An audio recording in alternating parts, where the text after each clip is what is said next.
Family kicked me out on my birthday. Now they're trying to claim my new home as a family asset. Hey, I'm Robin, and man, do I have a story for you. I'm 27, and life's been a bit of a mess lately.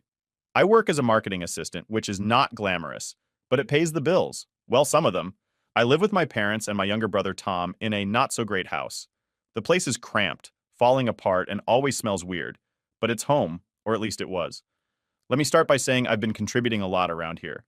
I've been paying a big chunk of the bills, buying groceries, and even handling house repairs when something breaks down. You'd think I'd get a little appreciation for that, right? But nah. Every time I walk into the room, I hear my mom, Susan, talking down to me like I'm some failure. Robin, when are you going to get a real job? She'd say. It's like her favorite line. I mean, what does she even mean by real job? I bust my butt at work. Marketing isn't easy, but in her eyes, because I'm not a doctor or a lawyer, it doesn't count. Every time I try to defend myself, it's the same response. If it was a real job, you'd have your own place by now. Yeah, okay, Mom. And then there's Tom, my 26-year-old brother. We've never really gotten along. He's got this smug attitude, always looking down on me like he's better than I am because he has more followers on social media or whatever.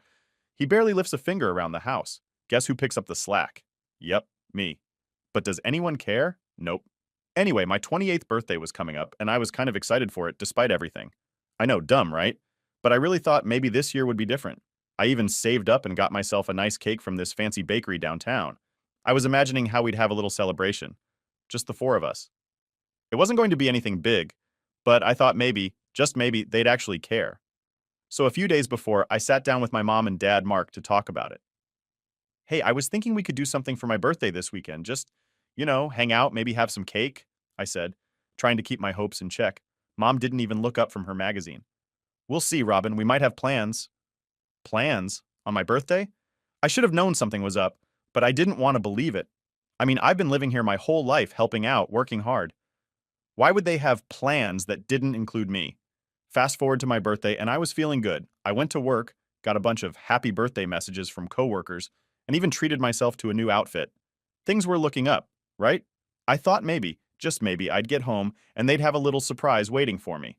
I don't know, a card, a cake, something, anything. But the second I pulled into the driveway, my stomach dropped.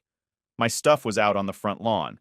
Boxes, bags, my clothes, my books, everything, just thrown out there like trash. I jumped out of the car, my heart pounding, and rushed over to the porch. And there they were, my mom, dad, and Tom, just standing there staring at me. It was like some twisted family meeting or something. My heart was racing, and I couldn't even think straight. What's going on? I asked, trying to keep my voice from shaking. Mom stepped forward, her face cold like she didn't care at all. Robin, it's time for you to move out. You're not welcome here anymore. I stood there, frozen, like I couldn't process what she was saying. Move out? On my birthday? What kind of sick joke was this? I looked at Dad, hoping he'd step in, say something, tell me this was all a misunderstanding. But no. He just stared at the ground, his hands stuffed in his pockets like he couldn't even look at me. I felt this rush of anger and confusion. But it's my birthday! Where am I supposed to go? My voice cracked, and I hated how desperate I sounded. That's when Tom chimed in, his smirk making me want to scream. Maybe you should have thought about that before being such a burden all these years. A burden? I was the one paying the bills, buying food, keeping this crappy house from falling apart. How was I the burden? I looked at my mom, hoping, begging for some kind of explanation, something that made sense. It wasn't enough, she said, her voice sharp like a slap. We need the space, and frankly, you need to grow up. That was it. No empathy, no second chances, just cold indifference. Tears welled up in my eyes, but I refused to let them see me break down. Can I at least get my things? I asked, my voice barely above a whisper. They're all packed, my mom replied, gesturing to the boxes on the lawn like it was no big deal. You should go now. That was it. Happy birthday to me, right? I started loading the boxes into my car, my hands shaking. It felt surreal, like I was living someone else's nightmare. I wanted to scream, to cry, to ask them how they could be so heartless. But I didn't. I just kept moving one box after another, trying to hold myself together. As I finished packing up the last of my things, I turned to look at them one last time, hoping, no, praying that they'd change their minds, that they'd realize how messed up this was. Why today? Why on my birthday? I asked, barely able to get the words out. Mom didn't even blink. Consider it our gift to you. Independence. And just like that, I was gone. On what should have been a day of celebration, I found myself driving away from the only home I'd ever known, with no idea where I was headed. I ended up at some cheap motel, the kind with a flickering neon sign out front, spending my birthday alone, surrounded by my hastily packed belongings. I sat there, staring at the ceiling, wondering how the people who were supposed to love me could be so cruel. How could they do this to me, their own daughter, on my birthday? That night, I made a promise to myself. I would never rely on them again. I would pick myself up, no matter how hard it got, because clearly I was on my own now. After that whole birthday fiasco, I felt like I'd been hit by a truck. It wasn't just about getting kicked out, though, yeah, that sucked. It was realizing that the people I thought were supposed to have my back just didn't care. I spent that night in a dingy motel, trying to wrap my head around it all, but there was no making sense of it. So the next day, I did the only thing I could think of. I threw myself into work. I mean, what else was I going to do? I couldn't just sit around feeling sorry for myself. I had bills to pay, and now I needed to find a place to live. My boss, Hannah, noticed pretty quickly that something was off. I was at the office at all hours, hunched over my laptop, answering emails like a robot. She's sharp, and it didn't take long for her to pull me aside. It was late, and the office was practically empty when she found me at my desk. "Robin, can we talk?" she asked, leaning on the edge of my cubicle. I looked up, and I must have looked like a mess because she gave me this concerned look. "You're going to work yourself into the ground at this rate. What's going on?" I didn't want to get into it, but the second she asked, it all just came out. I told her everything, how my family kicked me out, how I was staying in this horrible motel with my stuff still in boxes. As I talked, Hannah's expression softened. She didn't say anything at first, just listened, which was more than my family ever did. When I finished, she let out a sigh and said, "Why didn't you tell me sooner?" I shrugged, feeling embarrassed. I mean, she's my boss, not my therapist, but she didn't seem to mind. "Look, Robin, I have a spare room in my place. It's not much, but you're welcome to stay there until you figure things out." I couldn't believe it. I didn't even know how to respond at first. "Are you serious?" I asked, half expecting her to change her mind or something, but she smiled and nodded. "Of course, I know what it's like to be in a tough spot. Don't worry about it." I was so relieved I almost started crying again, but I managed to hold it together. "Thank you," I whispered. "I don't know how to repay you." She waved me off. "Don't even mention it. You've been killing it at work, and I'd hate to see you burn out. Just promise me you'll take care of yourself." And just like that, I had a place to stay. It wasn't home, but it was something. I packed up my stuff from the motel and moved into Hannah's guest room the next day. It was a little small, but it was clean, warm, and quiet, which was all I needed at that point. The first night there, I sat on the bed just trying to process everything. I felt a little better, but there was still this hole in my chest, like everything I thought I knew had been ripped away. But I didn't let myself wallow for too long. I threw myself into work even harder if that's possible. Hannah wasn't kidding when she said she'd push me harder, but honestly, I appreciated it. It kept me distracted. I took on more freelance gigs too. I figured the more money I could save, the faster I could get out on my own. It wasn't easy though. There were nights where I stayed up until 3 a.m., just staring at my computer, trying to crank out designs while my mind kept drifting back to my family. I kept thinking, maybe they'd call, maybe they'd apologize, maybe they'd realize they messed up. But no, nothing. Radio silence. During all this, my best friend Mike was a godsend. We'd been friends since college, and even though we weren't living in the same city anymore, we'd always stayed close. I told him what happened, and he was furious. "I can't believe they do that to you," he said during one of our calls. "You deserve better." He wasn't wrong, but it still stung. "Yeah, well, it is what it is," I muttered. "I just got to keep moving forward." Mike, being the joker he is, tried to lighten the mood. "You know what would really piss them off?" he said with a laugh. "You becoming wildly successful and rubbing it in their faces."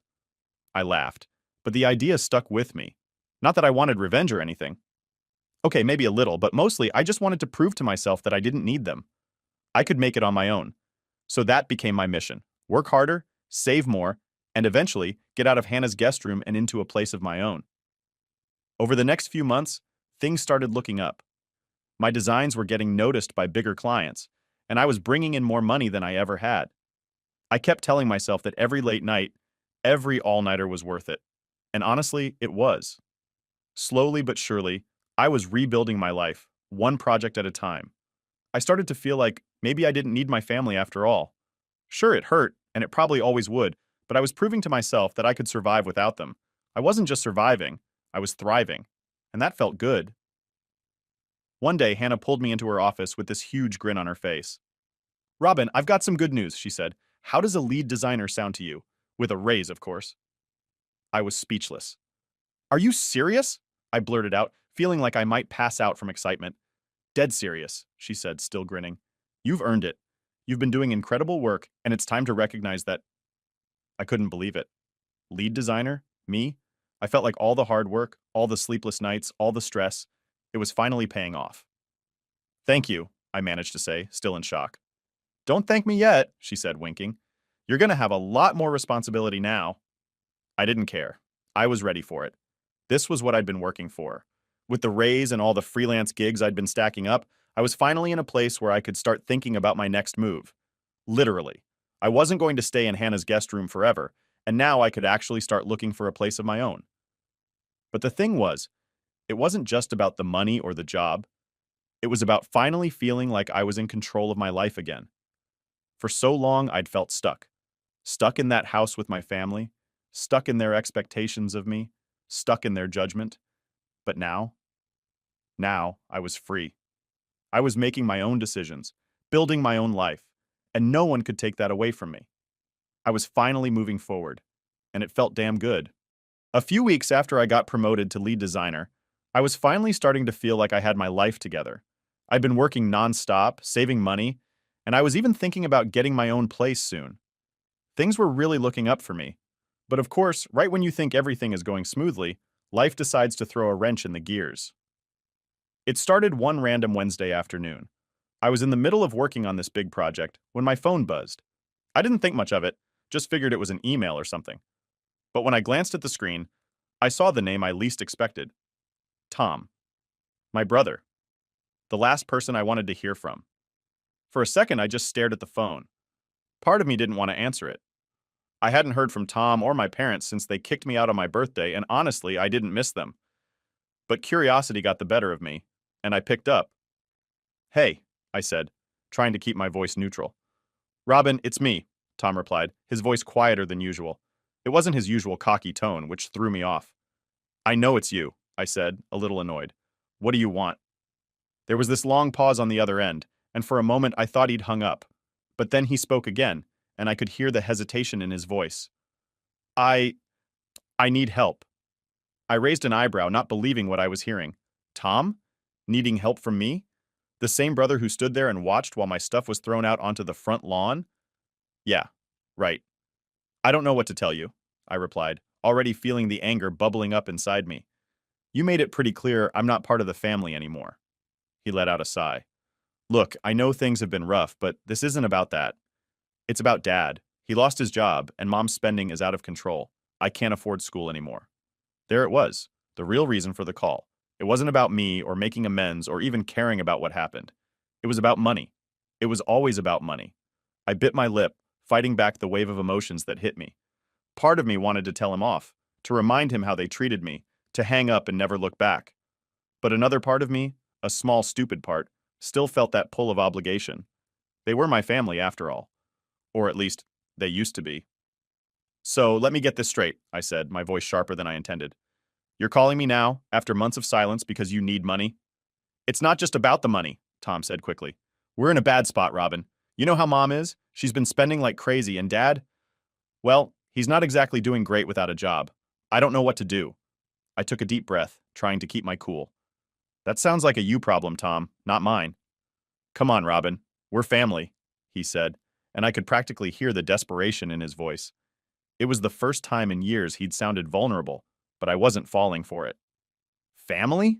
I scoffed, unable to stop the bitterness from seeping into my tone. You guys threw me out on my birthday. Family doesn't do that. He didn't have an answer for that, just a long pause. And honestly, that silence told me everything I needed to know. I'm done being your backup plan, I said, my voice firm. You and Mom and Dad made it pretty clear where I stand with you all. Don't call me again.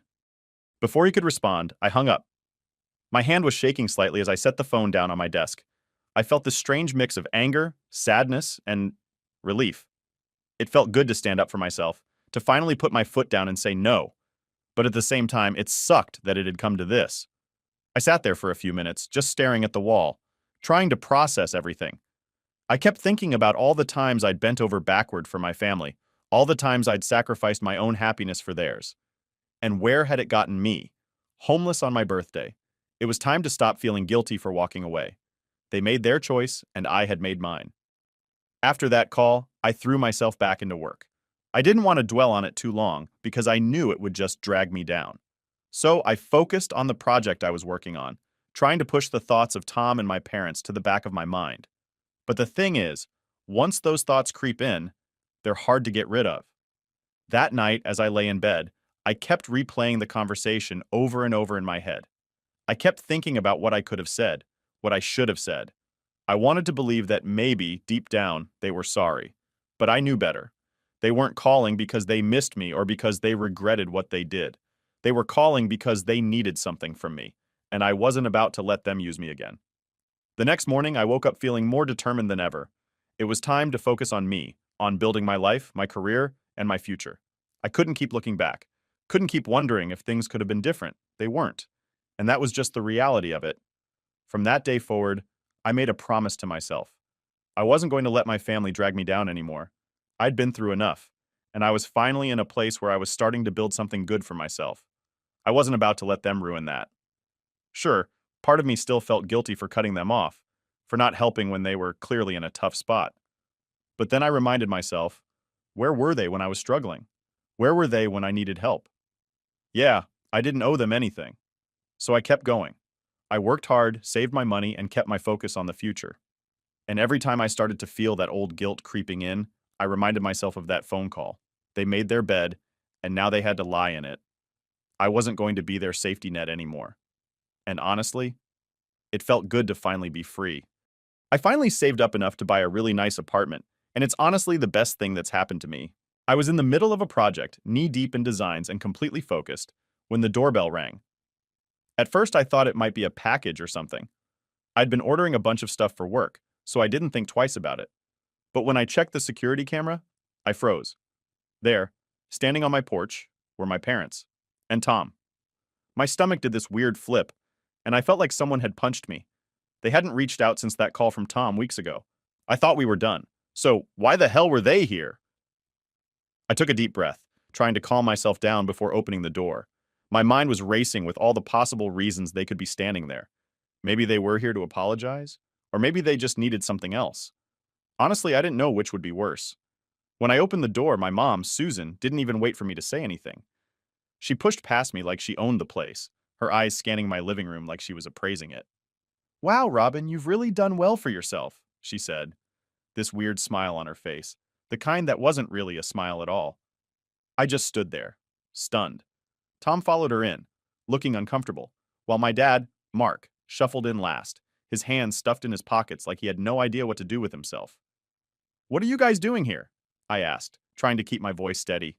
My heart was pounding and I could feel this tension building up inside me. I knew this wasn't going to be a good conversation, but I was hoping, maybe, just maybe, I was wrong. Mom turned around, that fake smile still plastered on her face. "We're here to talk about living arrangements." I blinked, confused. "What?" Dad cleared his throat, and for the first time since they'd arrived, he spoke. "We think it's time for the family to be back together." I almost laughed. It was so absurd, so ridiculous that for a second I thought they were joking. "You're joking, right?" I asked, my voice dripping with disbelief. Mom's smile faded, and she crossed her arms, looking at me like I was the one being unreasonable. "No, Robin, we've talked it over, and we think it's time we all live together again, as a family." I stared at her, speechless. This had to be some kind of prank. "After everything that's happened? After you kicked me out on my birthday and now you want to move in with me?" Tom, who had been silent until now, chimed in with his usual smug tone. "Come on, Robin, don't be so dramatic. That's all in the past." I felt my blood boil. "All in the past? You guys threw me out on my birthday? You left me with nowhere to go, no support, nothing?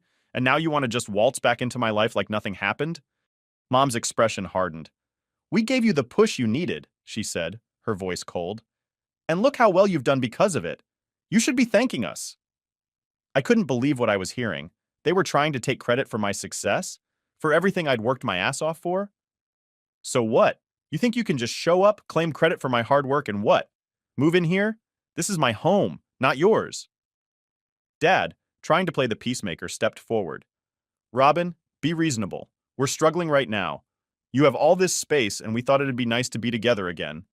I shook my head, my frustration building with every word they said. You're only here because you need something.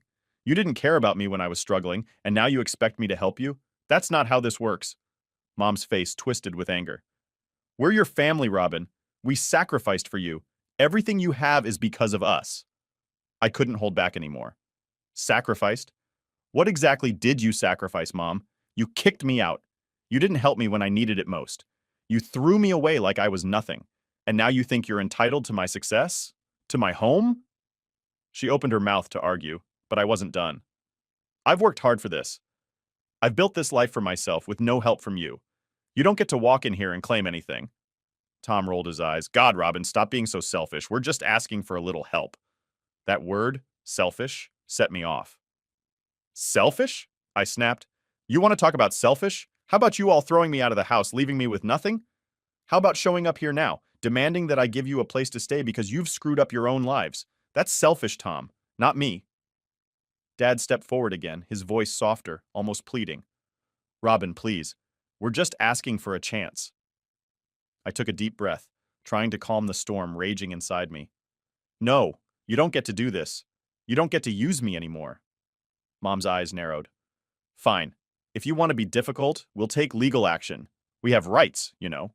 I couldn't believe what I was hearing. Legal action? On what grounds?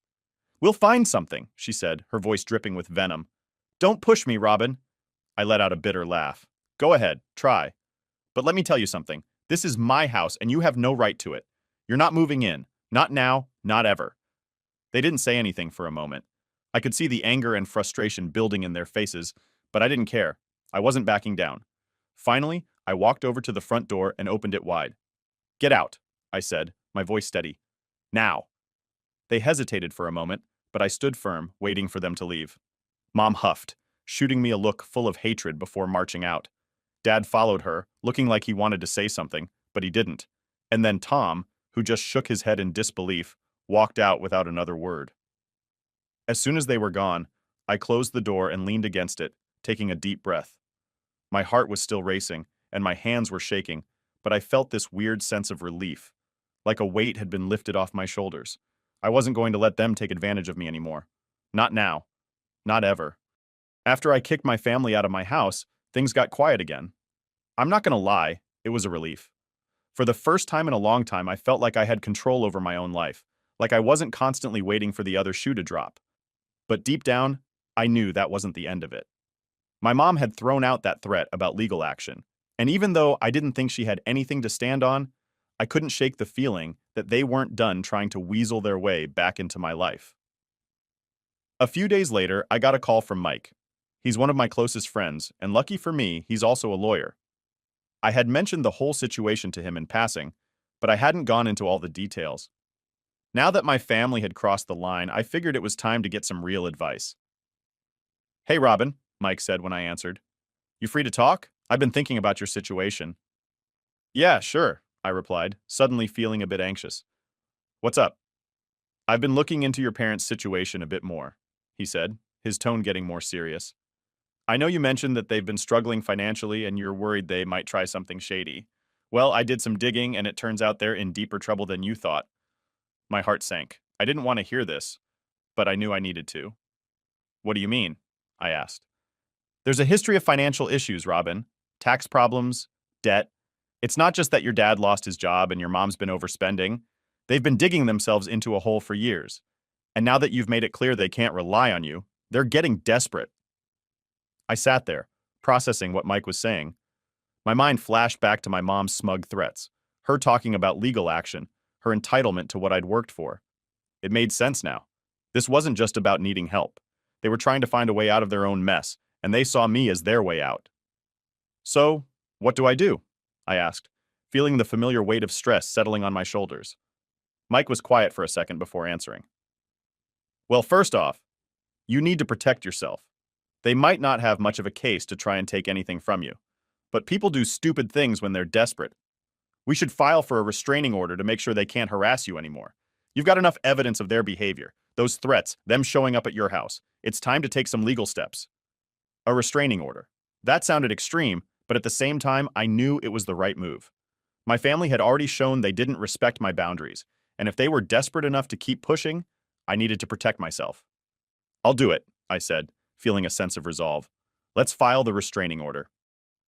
Mike talked me through the process, and within a few days, we had everything in motion. It wasn't just about stopping them from coming to my house. It was about finally drawing the line. I wasn't going to let them drag me into their mess. I had worked too hard to get to where I was, and I wasn't about to let their issues derail my progress. As all of this was happening, I noticed something strange. I started getting weird messages from mutual acquaintances, people who knew my family but hadn't been in touch for a while. They were vague at first, but then it became clear. My parents were spreading lies about me. Apparently, I had abandoned them when they needed me most. I was selfish and ungrateful for not helping out after everything they'd done for me. It was laughable, really. The same people who kicked me out on my birthday were now trying to play the victim card. I couldn't believe it. But at the same time, it pissed me off. I had worked so hard to rebuild my life, and now they were trying to tear it down by turning people against me. I called Mike again, letting him know about the rumors. What should I do? I asked, frustration clear in my voice. Honestly, don't engage with it, he said. These people don't know the full story, and your parents are banking on the fact that you'll get defensive and try to explain yourself. Don't give them that satisfaction. We'll handle this in court if it gets that far, and trust me, you've got nothing to worry about. It wasn't easy taking Mike's advice.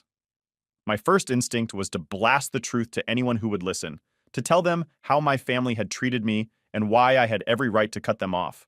But the more I thought about it, the more I realized Mike was right. I didn't owe anyone an explanation. I knew the truth, and that was enough. Weeks passed, and the legal proceedings moved forward. Mike was a beast in the courtroom, and when the restraining order was finalized, I felt this huge weight lift off my shoulders. My family couldn't come near me, and if they tried to pull any more stunts, they'd be in serious legal trouble. But that wasn't the end of their problems. Remember those financial issues Mike had mentioned? Well, it turns out they were worse than we thought. After some more digging, Mike found out that my parents had been dodging taxes for years. They'd been hiding money, falsifying documents, and now the IRS was on their tail. It was almost poetic, watching the mess they had made for themselves unravel right in front of them. As much as I wanted to feel bad for them, I couldn't. They had brought this on themselves. They had made their choices, and now they had to deal with the consequences. I wasn't going to be their savior anymore. One day after everything had settled down, I sat in my living room, staring out the window and thinking about everything that had happened. It was strange feeling this sense of closure. I had spent so long feeling trapped by my family's expectations, by their manipulation and guilt trips, and now, for the first time, I felt free. Mike called later that night to check in. "How are you holding up?" he asked. "I'm good," I said, and for the first time I actually meant it. "It's been a crazy ride, but I'm good." "You did the right thing, Robin," Mike said. "They made their choices, and you made yours. Don't let them make you feel guilty for protecting yourself." I smiled to myself. He was right. I had stood up for myself, and I wasn't going to feel guilty for it.